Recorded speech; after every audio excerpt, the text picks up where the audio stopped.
If anybody asks you where I'm going, where I'm going soon, I'm going up yonder.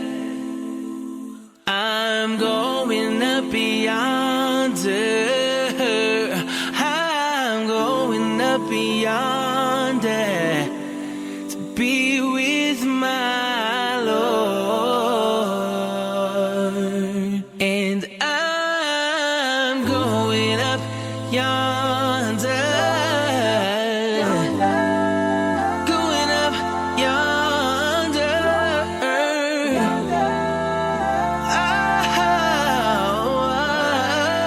To be with my Lord.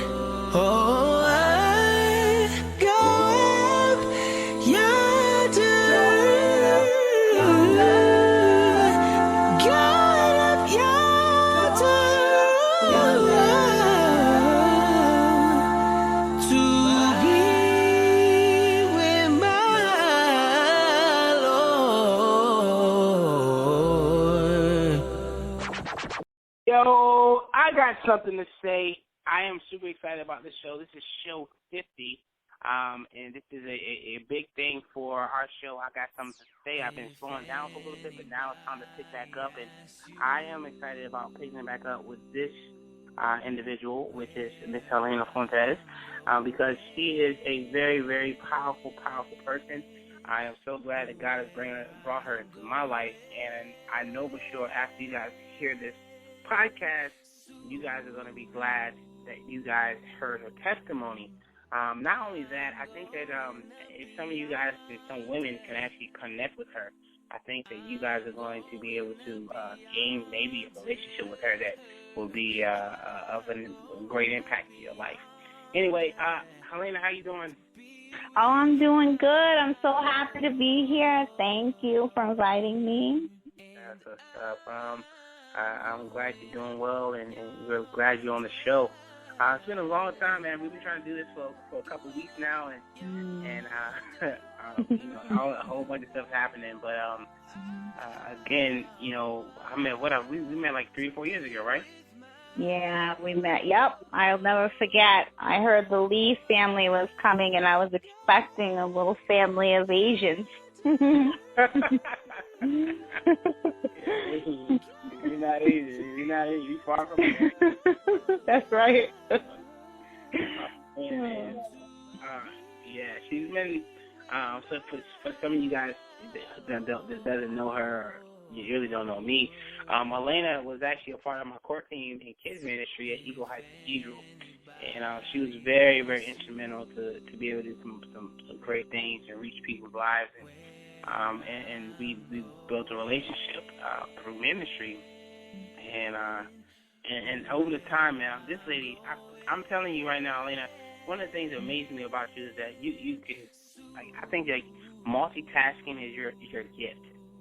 You know, some people can do good doing, like, if they focus on one thing, they can do 100% on that one thing. You can do like multiple things at 100%. I'm like, how in the world does this lady do it? Yeah, you're amazing. So, but Elena, tell everybody who you are. Tell us who you are, where you're from, and what you're doing right now. Okay. So, my name is Selena Fontes. I am from Beantown, Boston, Massachusetts, born and raised. I've lived there, haven't really moved much outside of Boston. I currently work at a wonderful organization called the Northeast Independent Living Program, and I oversee the Recovery Learning Community Program that I'm just so excited about. And the Recovery Learning Community is basically, it's it's a community of individuals who are in recovery from like maybe mental health challenges, like maybe depression, bipolar, schizophrenia. You don't necessarily have to have a diagnosis. Perhaps you have a trauma background. So, someone who's experienced, violence, childhood neglect, rape, sexual assault, and then, also individuals who are recovering from addictions of any kind. So it could be chemical, could be gambling, you name it. So it's really a place for, those who are struggling to come in and get their strength so that, they can do their journey and become whole. True. So that's why I love what I do. I thank God every day for, the opportunity to be a part of something so amazing. So that's really where I am right now. That's cool. One of the reasons why I had you on the show is for a couple of reasons. Your testimony, and I'm asking you to share your testimony of, what you feel like is good for you to share. Because your story and even like your life, it shows, to me, I'm like, man, you have great faith, and then you see how God's hand is on your life. Like, that's when you think that you're down and out, God just shows up and does something crazy and amazing in your life.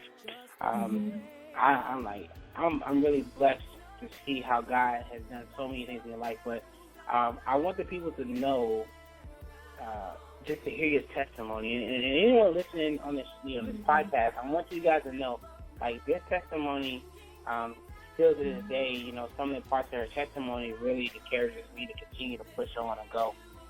But if you don't mind, could you share some of your testimony with us? Absolutely. So, for me, I'll say, my story really started in my early childhood. So I am a biracial child, and I'm also the product of a teenage pregnancy. And so right around the time I was 4 or 5, my mom and dad were, 21. And so they were, they wanted to go out and they wanted to do their thing and they wanted to party. And, here I was. And so I think, I was maybe perceived as, kind of a hindrance to their life and to their fun and excitement. I found myself being left in the care of basically whoever was available at the time. And so and we lived in a 3-family home that was owned by my grandmother.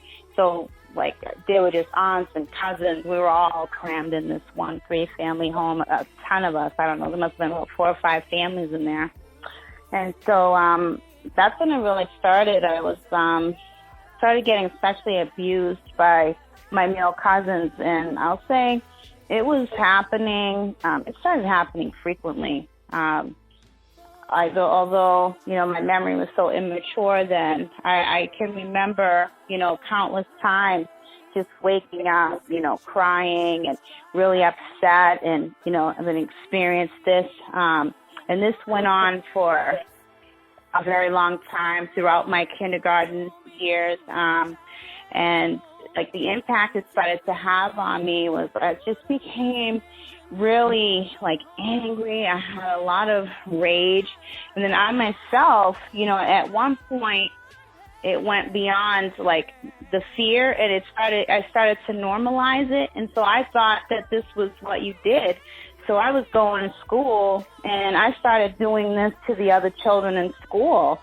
And so my parents were getting called down, and I just remember, a lot of strain being put on my interpersonal relationships. I started to hear, the conversations, between my parents and my aunts and uncles and my grandparents. Well, this is what happens, when you have a baby, a teenage pregnancy. So all of this I was taking in and internalizing. So I would say about age 8, close to age 9, I basically was just, I couldn't manage. I had a lot of stress, a lot of abuse going on at home, a lot of, the relationships with my parents were strange. And so I was hospitalized. And I'll never forget the day I was on a tour at McLean's Hospital, like in a psych unit. And the waiting area is so beautiful. They have all these, like, this glass, mosaic. And the woman asked me, she says, Helena, do you like it here? And I thought, I tell her, I love it. It's beautiful. Of course I want to come here, without really understanding, what that meant. And so the day I came in and it was time for me to stay, as my parents were leaving, I remember feeling a sense of unease. And so I get up to run after them. The door shuts. And then as I go to pull the door, that door didn't open. And at that point, I was so upset. I just began, I was already struggling with rage. So I think I don't know if I was throwing things, I can't remember exactly, but out behind the tinted glass, where you can't see in, but they can see out, rushed out all of the nursing staff and what other unit staff. And here they came with the restraint beds. And I'll never forget. And that really, changed my life. And on that day, I'd say I lost, because once I went in to McLean's, from there I went to another program. And then I went into a group home following that, and then foster care. So from that point on, I lost disconnect from my family, my home. I basically kind of lost everything at that point that I had. So being very angry in my adolescent years, I was very angry. I had a lot of opportunities, but I did a lot of self-sabotaging, and I just couldn't really seem to find my place. I didn't know, where I fit in, because I wanted, being biracial is I go to my white cousins and they'd say, oh, you're not white, you're black. And then, I went over with the black girls, and my foster family was, black. And I thought, oh, good, everybody looks like me. And they'd be like, girl, you ain't black. And, I'm like, what? And then, the Spanish girls, they accepted me, but I didn't speak Spanish. So, and I was really having an identity crisis. Who am I?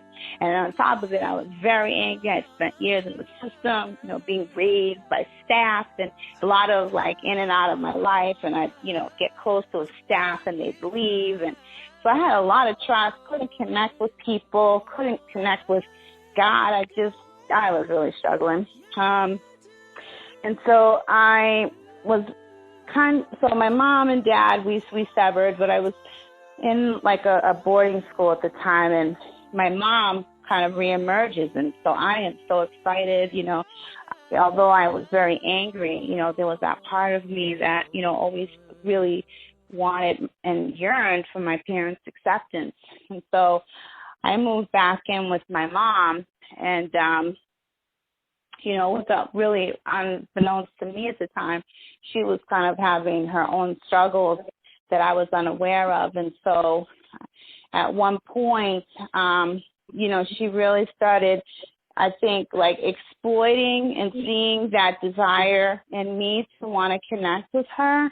And so she was, kind of exploiting that. And so she was struggling with, drug dependency at that time. And, she had kind of put me on to that. And, I'll never forget from there. She, someone, one day she called up the drug guy, and she says, come down, we want to buy, 2 packages. And so she hangs up the phone, and, I say to her, well, we don't even have any money. And she just gives me this look, and she says, don't worry about it.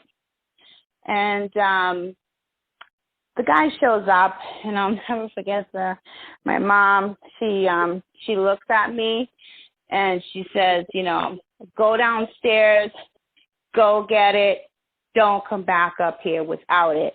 And she just had, and she meant business. And so there I was, and I think it was that day that I really, started to, in a bad way, I started to think, my body had power, and I took on